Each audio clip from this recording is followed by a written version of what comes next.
भक्त भगवान की जय। भक्तों, देखिए, जैसा कि हमने आपको बताया था कि हम आपको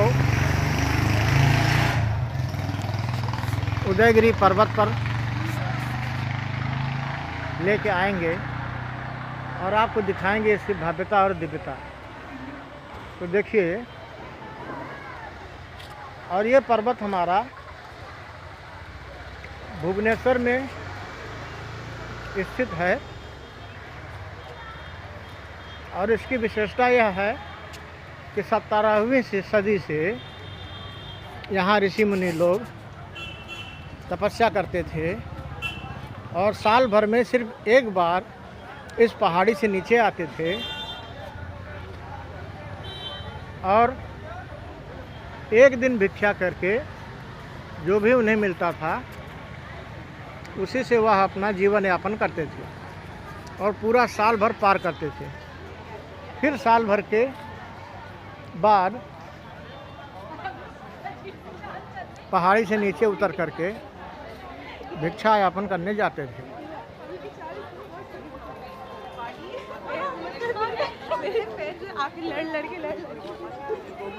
जितने भी केव्स देख रहे हैं ऑल आर जैन केव्स। वो सब 5 सेंचुरी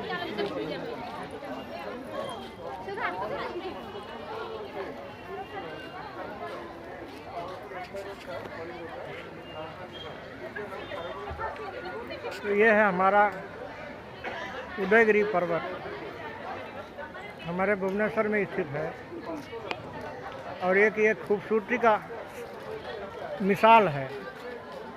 यहाँ आपको 1100 गुफाएं मिलेंगी जिसके अंदर 17वीं सदी में साधु संत लोग और बौद्ध भिक्षु लोग यहाँ अपना निवास स्थान बनाए हुए थे। ये देखिए, ऊंचे पहाड़ी के ऊपर आपको अभी जूम करते हैं कैमरा।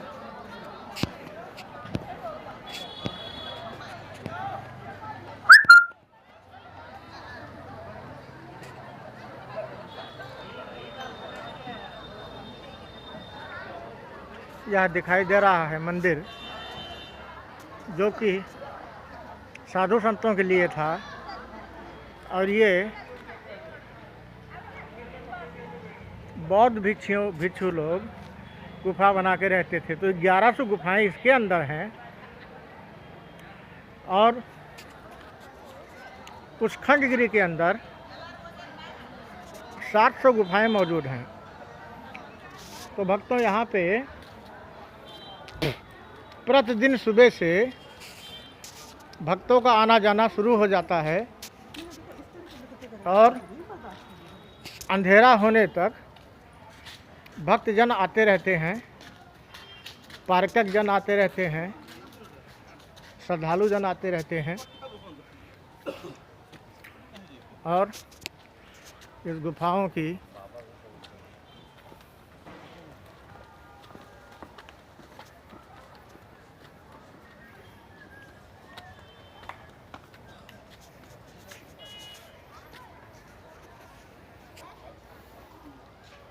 देखिए कितनी खूबसूरत।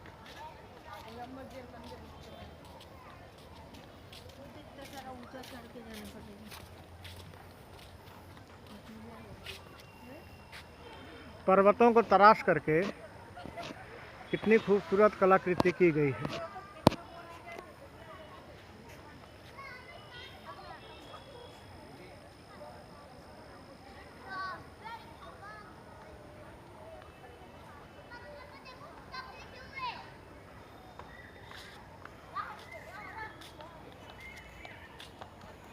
हाथी गुफा तो एक वर्ष एक ही पहली की है, फर्स्ट की है। हाथी गुफा फर्स्ट की है जो आज हो गए 2500 साल हो गए। वो कहाँ पे है? यही नीचे हाथी गुफा, हाथी सा बना है। अच्छा अच्छा। हाँ, कितना दूर है यहाँ से? कुछ नहीं है, आप चढ़े हो ना शुरू स्टार्टिंग में वहीं पर है। अच्छा, इधर अच्छा। यहाँ पर इधर। अच्छा अच्छा। इधर से आए हो आप? इधर से? जी जी। बहुत गुफाएं हैं।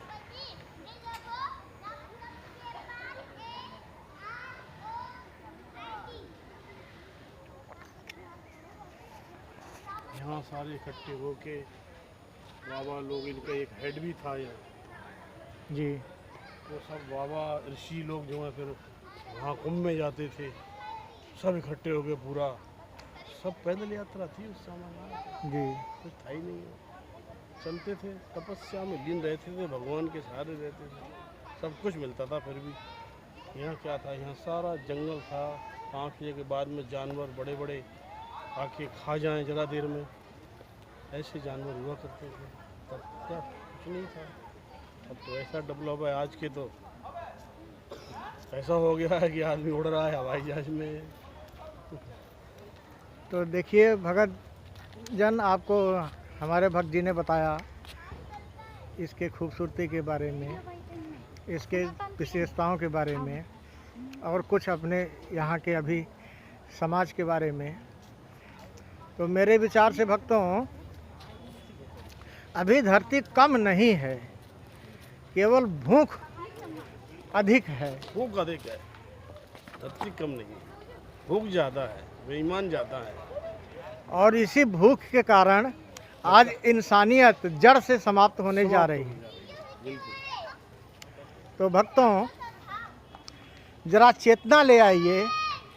मेरा उद्देश्य ही सिर्फ यही है कि आप सब जागरूक हों और इंसानियत के रास्ते पर वापस आवें। आप सबके लिए अभी प्रभु ने बहुत सारी सुविधाएं और उपलब्धियां दी हैं। अभी कोई कमी है नहीं इस धरती पे, किसी चीज़ की कमी नहीं है। तो फिर लड़ना क्यों, झगड़ना क्यों, एक दूसरे से ईर्ष्या करना क्यों? भक्त भगवान की जय। आज मैं उनसे भी कहना चाहता हूं जो आज इंसानियत को पूरी तरह विनाश के कगार पर ला चुके हैं, कि देखिए, ये मत समझिए कि आप बच जाएंगे, बचेगा कोई नहीं, क्योंकि करता धरता तो एक ही है जो पूरे ब्रह्मांड को देख रहा है।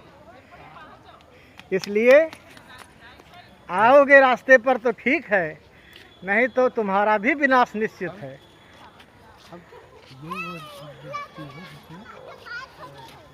भक्त भगवान की जय।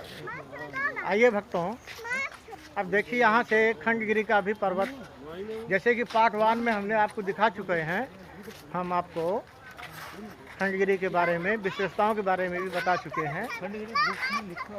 आज हम आपको लेकर के आए हैं यहाँ पे, इस उदयगिरी पर्वत पे।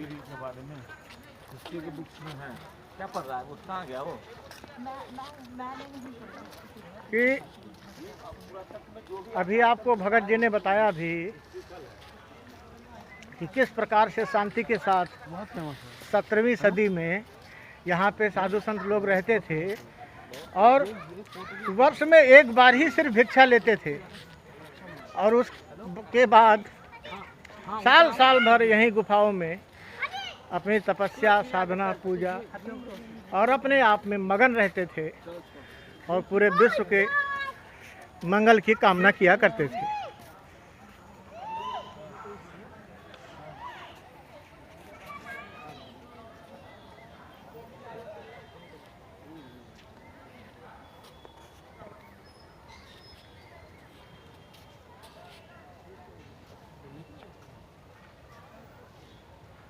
चलिए हम थोड़ा आपको उसके और आगे इस वन के बारे में दिखाते हैं।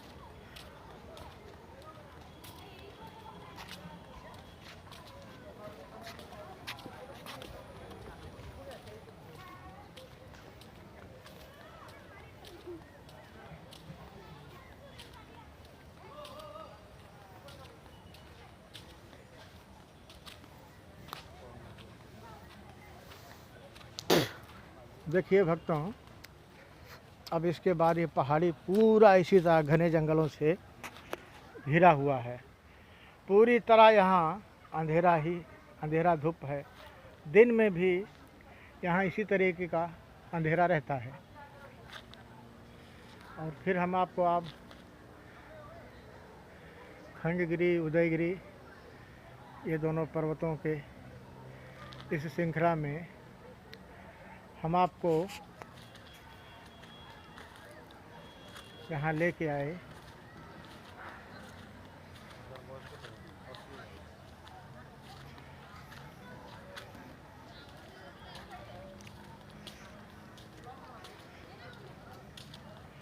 और एक बार फिर से आपको लेके चलते हैं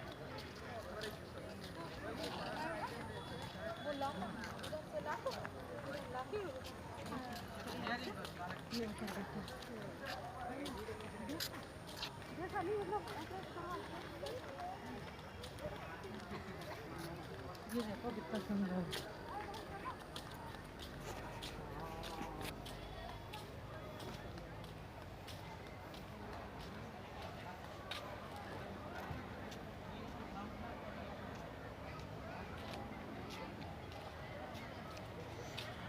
तो भक्त भगवान की जय।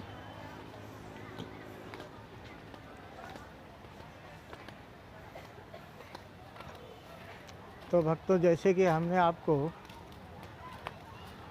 यहाँ उदयगिरी पर्वत पर आज लेके आए हैं और यहाँ की भव्यता और दिव्यता के बारे में आपको बताया, और बताने का उद्देश्य ये भी था कि अभी भी हमारी धरती ईश्वर ने कम नहीं दी है। हमारे पास अभी भी बहुत सारी संपदा हैं, फिर हमें भूख किस बात की है, अभाव किस बात का है।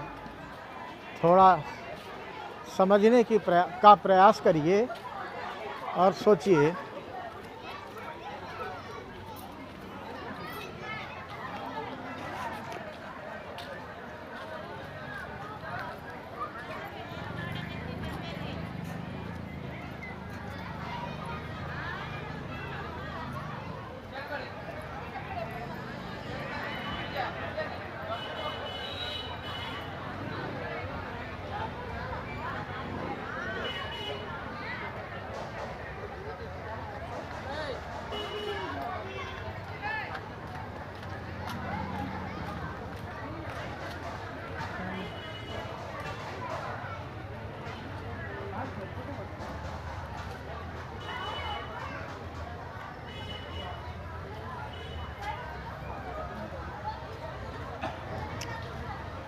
यहाँ पे इसका नक्शा है और इसके विशेषताओं के बारे हिस्ट्री इसका हिस्ट्री है। हिस्ट्री ये